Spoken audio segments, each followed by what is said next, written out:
नमस्कार। हमारी आज की कहानी है कप्तान साहब, जो कि मुंशी प्रेमचंद जी द्वारा लिखी गई है। जगत सिंह को स्कूल जाना कुनैन खाने या मछली का तेल पीने से कम अप्रिय न था। वह सैलानी, आवारा, घुमक्कड़ युवक था। कभी अमरूद के बागों की ओर निकल जाता और अमरूदों के साथ माली की गालियां बड़े शौक से खाता। कभी दरिया की सैर करता और मल्लाहों की डोंगियों में बैठकर उस पार के देहातों में निकल जाता। गालियां खाने में उसे मजा आता था। गालियां खाने का कोई अवसर वो हाथ से ना जाने देता। सवार के घोड़े के पीछे ताली बजाना, एक्को को पीछे से पकड़कर अपनी ओर खींचना, बूढ़ों की चाल की नकल करना उसके मनोरंजन के विषय थे। आलसी काम तो नहीं करता, पर दुर्व्यसनों का दास होता है, और दुर्व्यसन धन के बिना पूरे नहीं होते। जगत सिंह को जब अवसर मिलता घर से रुपए उड़ा ले जाता। नकद ना मिले तो बर्तन और कपड़े उठा ले जाने में भी उसे संकोच न होता था। घर में शीशियां और बोतलें थीं, वो सब उसने एक एक करके गुदरी बाजार पहुंचा दी। पुराने दिनों की कितनी चीजें घर में पड़ी थी, उसके मारे एक भी ना बची। इस कला में ऐसा दक्ष और निपुण था कि उसकी चतुराई और पटुता पर आश्चर्य होता था। एक बार बाहर केवल कॉर्निसों के सहारे अपने 2 मंजिला मकान की छत पर चढ़ गया और ऊपर से ही पीतल की एक बड़ी थाली लेकर उतर आया। घर वालों को आहट तक न मिली। उसके पिता ठाकुर भक्त सिंह अपने कस्बे के डाक खाने के मुंशी थे। अफसरों ने उन्हें शहर का डाक खाना बड़ी दौड़ धूप करने पर दिया था, किंतु भक्त सिंह जिन इरादों से यहाँ आए थे उनमें से एक भी पूरा ना हुआ। उल्टे हानि यह हुई कि देहातों में जो भाजी, साग, उपले, ईंधन मुफ्त मिल जाते थे, वे सब यहाँ बंद हो गए। यहाँ सबसे पुराना घड़ाव था। ना किसी को दबा सकते थे, ना सता सकते थे। इस दुर्व्यवस्था में जगत सिंह की हथलपकियां बहुत अखरती। उन्होंने कितनी ही बार उसे बड़ी निर्दयता से पीटा। जगत सिंह भीमकाय होने पर भी चुपके में मार खा लिया करता था। अगर वो अपने पिता के हाथ पकड़ लेता तो वह हिल भी ना सकते। पर जगत सिंह इतना सीना जोड़ ना था। हाँ, मारपीट, घुड़की धमकी किसी का भी उस पर असर ना होता था। जगत सिंह ज्यों ही घर में कदम रखता, चारों ओर से कांव कांव मच जाती। माँ दूर दूर करके दौड़ती, बहनें गालियां देने लगती, मानो घर में कोई साड़ घुस आया हो। घर वाले उसकी सूरत से जलते थे। इन तिरस्कारों ने उसे निर्लज बना दिया था। कष्टों के ज्ञान से वह निर्द्वंद सा हो गया था। जहाँ नींद आ जाती वहीं पड़ा रहता, जो कुछ मिल जाता वही खा लेता। ज्यों ज्यों घर वालों को उसकी चोर कला के गुप्त साधनों का ज्ञान होता जाता था, वे उसे चौकन्ने होते जाते थे। यहाँ तक कि एक बार पूरे महीने भर तक उसकी दाल न गली। चरस वाले के कई रुपए उधार चढ़ गए। गांजे वाले ने धुआंधार तकाजे करने शुरू किए। हलवाई कड़वी बातें सुनाने लगा। बेचारे जगत को घर से निकलना मुश्किल हो गया। रात दिन ताक झाक में रहता, पर घात न मिलती थी। आखिर एक दिन बिल्ली के भागो छींका टूटा। भगत सिंह दोपहर को डाक खाने से चले, जो एक बीमा रजिस्ट्री जेब में डाल दी। कौन जाने कोई हड़कारा या डाकिया शरारत कर जाए, किंतु घर आए तो लिफाफे को अचकन की जेब से निकालने की सुधि ना रही। जगत सिंह तो ताक लगाए हुए था ही। पैसे के लोभ से जेब टटोली तो लिफाफा मिल गया। उस पर कई आने के टिकट लगे थे। वह कई बार टिकट चुराकर आधे दामों पर बेच चुका था। चट लिफाफा उड़ा दिया। यदि उसे मालूम होता कि उसमें नोट है तो कदाचित वह न छूता, लेकिन जब उसने लिफाफा फाड़ डाला और उसमें से नोट निकल पड़े तो वह बड़े संकट में पड़ गया। वह फटा हुआ लिफाफा गला फाड़ कर उसके दुष्कृत्य को धिक्कारने लगा। उसकी दशा उस शिकारी की सी हो गई जो चिड़ियों का शिकार करने जाए और अनजान में किसी आदमी पर निशाना मार दे।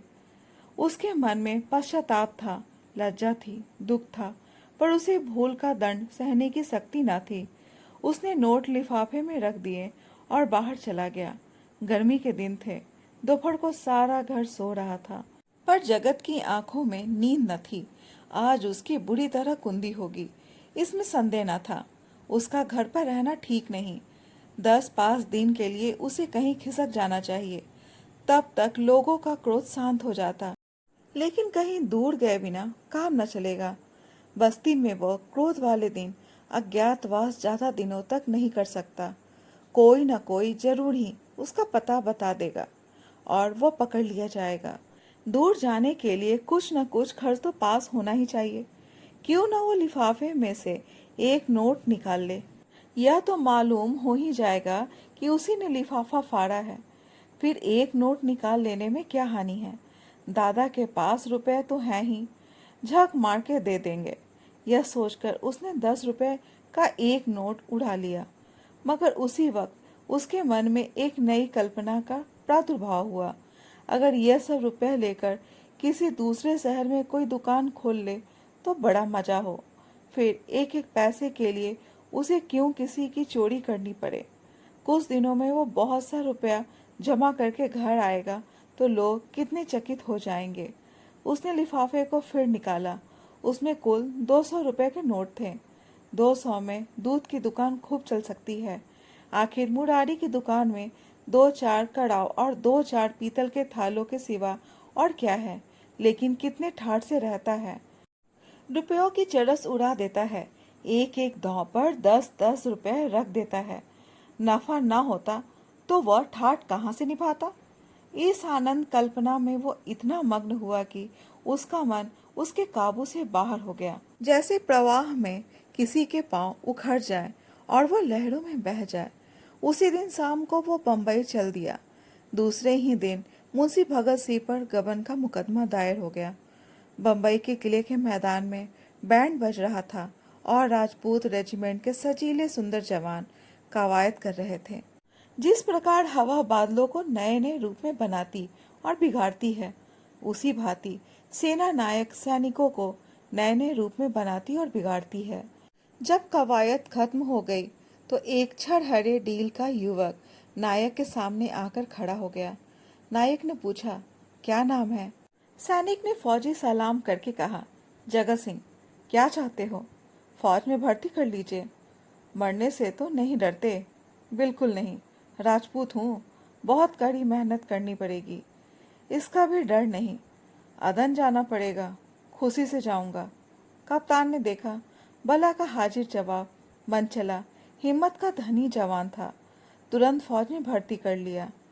तीसरे दिन रेजिमेंट अदन को रवाना हुआ। मगर ज्यों-ज्यों जहाज आगे चलता था, जगत का दिल पीछे रह जाता था। जब तक जमीन का किनारा नजर आता रहा, वह जहाज के डेक पर खड़ा अनुरक्त नेत्रों से उसे देखता रहा। जब वो भूमि तट जल में विलीन हो गया तो उसने एक ठंडी सांस ली और मुंह ढाँप कर रोने लगा। आज जीवन में पहली बार उसे प्रियजनों की याद आई।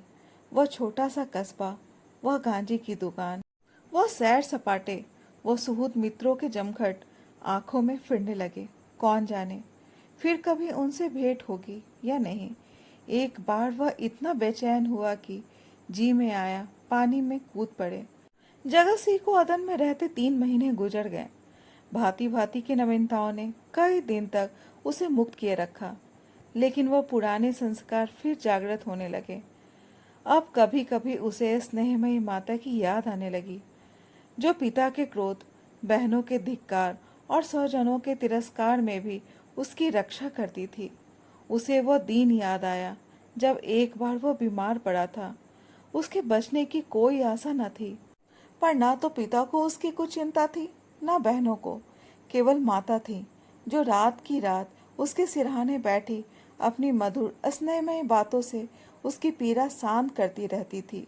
उन दिनों कितनी बार उसने उस देवी को नवरात्रि में रोते देखा था। वो स्वयं रोगों से जीर्ण हो रही थी, लेकिन उसकी सेवा शुश्रूषा में वो अपनी व्यथा को ऐसी भूल गई थी मानो उसे कोई कष्ट ही नहीं। क्या उसे माता के दर्शन फिर होंगे? वह इसी क्षोभ और निराश में समुद्र तट पर चला जाता और घंटों अनंत जल प्रवाह को देखा करता। कई दिनों से उसे घर पर एक पत्र भेजने की इच्छा हो रही थी, किंतु लज्जा और ग्लानि के कारण वो टालता जाता था। आखिर एक दिन उससे ना रहा गया। उसने पत्र लिखा और अपने अपराधों के लिए क्षमा मांगा। पत्र आदि से अंत तक भक्ति से भरा हुआ था। अंत में उसने इन शब्दों में अपनी माता को आश्वासन दिया था, माता जी, मैंने बड़े बड़े उत्पात किए हैं। आप लोग मुझसे तंग आ गए थे। मैं उन सारी भूलों के लिए सच्चे हृदय से लज्जित हूँ और आपको विश्वास दिलाता हूँ कि जीता रहा तो कुछ न कुछ करके दिखाऊंगा। तब कदाचित आपको मुझे अपना पुत्र कहने में संकोच न होगा। मुझे आशीर्वाद दीजिए कि अपनी प्रतिज्ञा का पालन कर सकूं। यह पत्र लिखकर उसने डाक खाने में छोड़ा और उसी दिन से उत्तर की प्रतीक्षा करने लगा।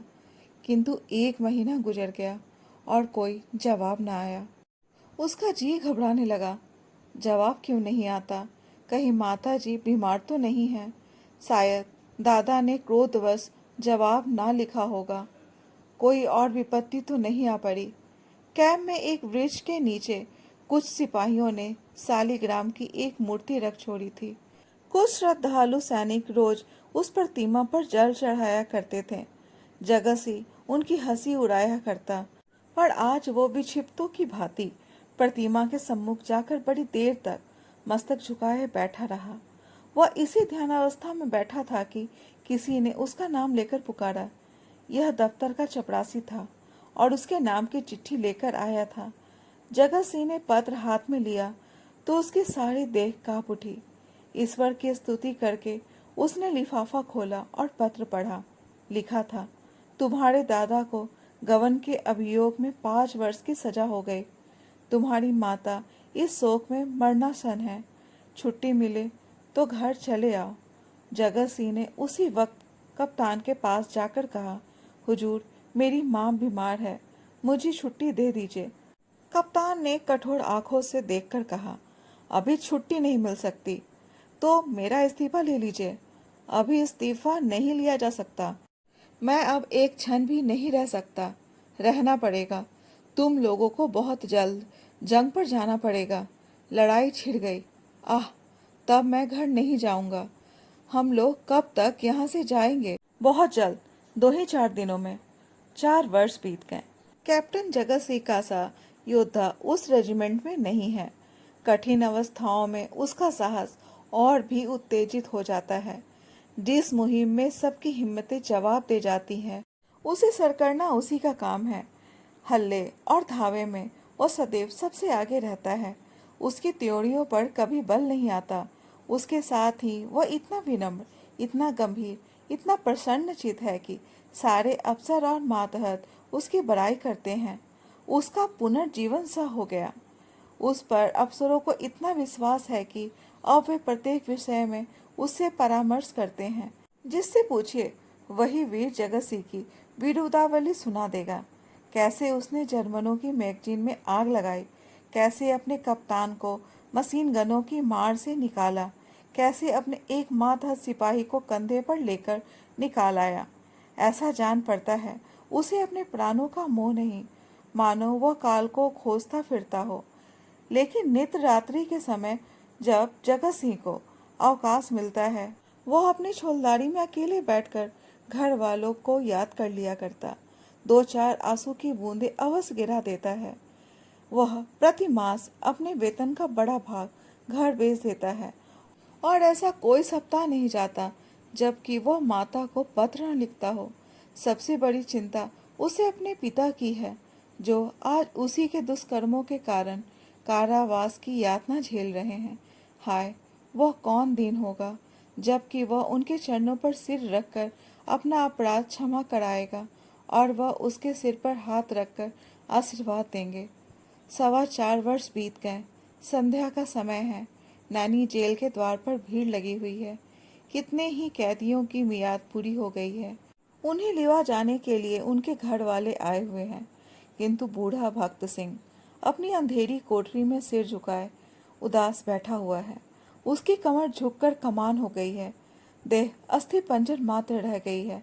ऐसा जान पड़ता है किसी चतुर शिल्पी ने एक अकाल पीड़ित मनुष्य की मूर्ति बनाकर रख दी है। उसकी भी मियाद पूरी हो गई है, लेकिन उसके घर से कोई नहीं आया। आए कौन? आने वाला था ही कौन?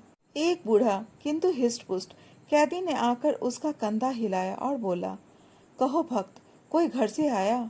भक्त सिंह ने कंपित स्वर से कहा, घर पर है ही कौन? घर तो चलोगे ही। मेरा घर कहाँ है? तो क्या यहीं पड़े रहोगे?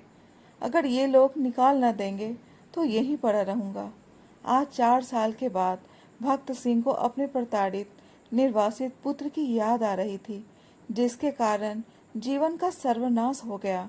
आबरू मिट गई, घर बर्बाद हो गया। उसकी स्मृति भी असह्य थी, किंतु आज नैराश्य और दुख के अथाह सागर में डूबते हुए उन्होंने उसी तिनके का सहारा लिया। ना जाने उस बेचारे की क्या दशा हुई होगी। लाख बुरा है तो भी अपना लड़का है, खानदान की निशानी तो है। मरूंगा तो 4 आंसू तो बहाएगा, 2 चुल्लू पानी तो देगा। हाय, मैंने उसके साथ कभी प्रेम का व्यवहार नहीं किया। जरा भी शरारत करता तो यमदूत की भांति उसकी गर्दन पर सवार हो जाता। एक बार रसोई में बिना पैर धोए चले जाने के दंड में मैंने उसे उल्टा लटका दिया था। कितनी बार केवल जोर से बोलने पर मैंने उस पर तमाचे लगाए थे। पुत्र सा रत्न पाकर मैंने उसका आदर न किया। उसी का दंड है। जहाँ प्रेम का बंधन शिथिल हो, वहाँ परिवार की रक्षा कैसे हो सकती है? सवेरा हुआ, आशा का सूर्य निकला। आज उसकी रश्मियाँ कितनी कोमल और मधुर थी। वायु कितनी सुखद, आकाश कितना मनोहर, वृक्ष कितने हरे भरे, पंछियों का कलरव कितना मीठा। सारी प्रकृति आशा के रंग में रंगी हुई थी। पर भक्त सिंह के लिए चारों ओर घना अंधकार था। जेल का अफसर आया। कैदी एक पंक्ति में खड़े हुए। अफसर एक एक का नाम लेकर रिहाई का परवाना देने लगा। कैदियों के चेहरे आशा से प्रफुल्लित थे। जिसका नाम आता वो खुश खुश अफसर के पास जाता, परवाना लेता, झुककर सलाम करता और तब अपनी विपत्ति काल के संगियों से गले मिलकर बाहर निकल जाता। उसके घर वाले दौड़कर उससे लिपट जाते। कोई पैसे लुटा रहा था, कहीं मिठाइयाँ बांटी जा रही थी, कहीं जेल के कर्मचारियों को इनाम दिया जा रहा था। आज नरक के पुतले विनम्रता के देवता बने हुए थे। अंत में भक्त सिंह का नाम आया। वह सिर झुकाए आहिस्ता आहिस्ता जेलर के पास गए और उदासीन भाव से परवाना लेकर जेल के द्वार की ओर चले, मानो सामने कोई समुद्र लहरें मार रहा है। द्वार से बाहर निकलकर वह जमीन पर बैठ गए। कहाँ जाए? सहसा उन्होंने एक सैनिक अफसर को घोड़े पर सवार जेल की ओर आते देखा। उसकी देह पर खाकी वर्दी थी, सिर पर कारचोबी साफा, अजीब शान से घोड़े पर बैठा हुआ था। उसके पीछे पीछे एक फीटन आ रही थी। जेल के सिपाहियों ने अफसर को देखते ही बंदूकें संभाली और लाइन में खड़े होकर सलाम किया। भक्त सिंह ने मन में कहा, एक भाग्यवान वह है जिसके लिए फीटन आ रही है, और एक अभागा मैं हूँ जिसका कहीं ठिकाना नहीं। फौजी अफसर ने इधर उधर देखा और घोड़े से उतरकर सीधे भक्त सिंह के सामने आकर खड़ा हो गया। भक्त सिंह ने उसे ध्यान से देखा और तब चौंक कर उठ खड़े हुए और बोले, अरे बेटा जगत सिंह। जगत सिंह रोता हुआ उनके पैरों पर गिर पड़ा। दोस्तों, ये कहानी कैसी लगी?